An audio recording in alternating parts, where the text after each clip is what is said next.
मित्रों, इस चार मूर्ख अकबर बीरबल कहानी में अकबर बीरबल को राज्य के चार सबसे बड़े मूर्ख लाने के आदेश देते हैं, लेकिन बीरबल दो ही व्यक्ति को लेकर हाजिर होता है। अकबर के बिफरने पर वह उन्हें क्या जवाब देता है, यही इस कहानी में रोचक ढंग से बताया गया है।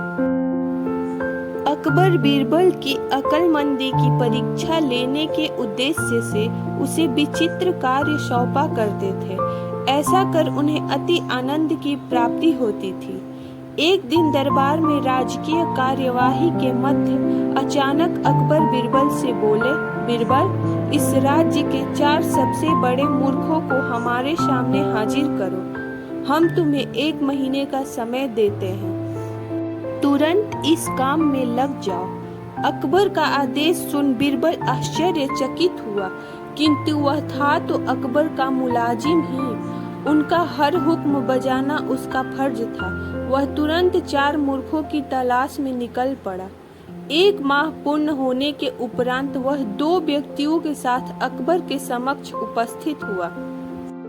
अकबर की दृष्टि जब 2 व्यक्तियों पर पड़ी तो वे बिफर गए। बीरबल से बोले, ये क्या तुम 2 ही मूर्खों को लेकर आए हो? हमने 1 महीने का वक्त तुम्हें 4 मूर्ख लाने के लिए दिया था।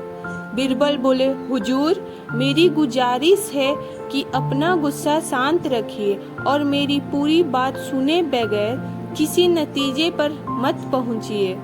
बीरबल अकबर का गुस्सा शांत करते हुए बोला। बीरबल की बात सुन अकबर का गुस्सा कुछ ठंडा हुआ।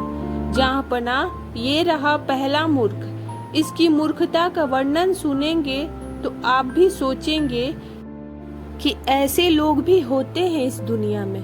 पहले व्यक्ति को आगे कर अकबर बोला, बताओ ऐसी क्या मूर्खता कर रहा था ये? अकबर ने पूछा। बीरबल बोला, हुजूर, मैंने इस व्यक्ति को बैलगाड़ी पर बैठकर कहीं जाते हुए देखा। बैलगाड़ी और चालक के अतिरिक्त बैलगाड़ी पर बैठा ये अकेला व्यक्ति ही था। तिस पर भी इसने अपनी गठरी सिर पर लाद रखी थी। चकित होकर जब मैंने कारण पूछा तो ये कहने लगा कि गठरी बैलगाड़ी पे रख दूंगा तो बैल के ऊपर बोझ बढ़ जाएंगे, इसलिए मैंने गठरी अपने सिर पर रख ली है। अब इसे मूर्खता नहीं कहेंगे तो क्या कहेंगे? पहले व्यक्ति की मूर्खता का किस्सा सुनकर अकबर के चेहरे पर मुस्कुराहट तैर गई। फिर बीरबल ने दूसरे व्यक्ति को आगे किया और बोला, जहाँ पनाह, ये आदमी तो इससे भी बड़ा मूर्ख है। एक दिन मैंने देखा कि ये अपने घर की छत पर भैंस लेकर जा रहा है। मुझे आश्चर्य हुआ तो मैंने पूछ लिया, लेकिन फिर इसका जवाब सुनकर मैंने तो अपना सिर ही पीट लिया।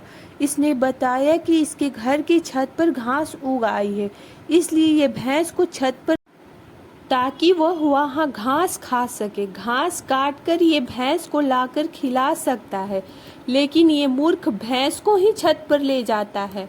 ऐसा मूर्ख कहीं देखा है आपने? हाँ, वाकई इन दोनों की कारस्तानी बेवकूफ़ाना है। अब बाकी के 2 मूर्खों को पेश करो।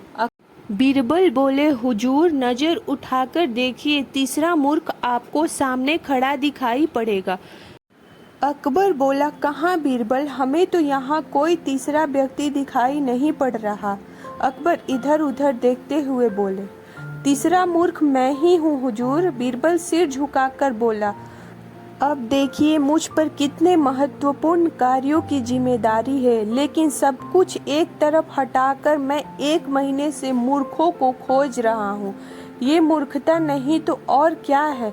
बीरबल की बात सुनकर अकबर सोच में पड़ गए। फिर बोले, और चौथा मूर्ख कहाँ है बीरबल? गुस्ताखी माफ हुजूर, पर चौथे मूर्ख आप हैं। आप हिंदुस्तान के शहंशाह हैं। इतने बड़े साम्राज्य का भार आपके कंधों पर है। प्रजा के हित के जाने कितने कार्य आपको करवाने हैं, लेकिन उन सब को दरकिनारे कर आप 1 महीने से मुझसे 4 मूर्खों की तलाश करवा रहे हैं। तो चौथे मूर्ख आप हुए ना? कहते हुए बीरबल ने अपने कान पकड़ लिए। बीरबल का जवाब सुन अकबर को अपनी गलती का एहसास हो गया। कि बेफुजूली में उन्होंने अपना और बीरबल का काफ़ी वक्त बर्बाद कर लिया है। दोस्तों, आशा है आपको फोर मूर्ख अकबर बीरबल की ये स्टोरी पसंद आई होगी। आप इसे लाइक कर सकते हैं और अपने फ्रेंड को शेयर भी कर सकते हैं। ऐसे ही मज़ेदार अकबर बीरबल कहानी के लिए हमें सब्सक्राइब जरूर करिए।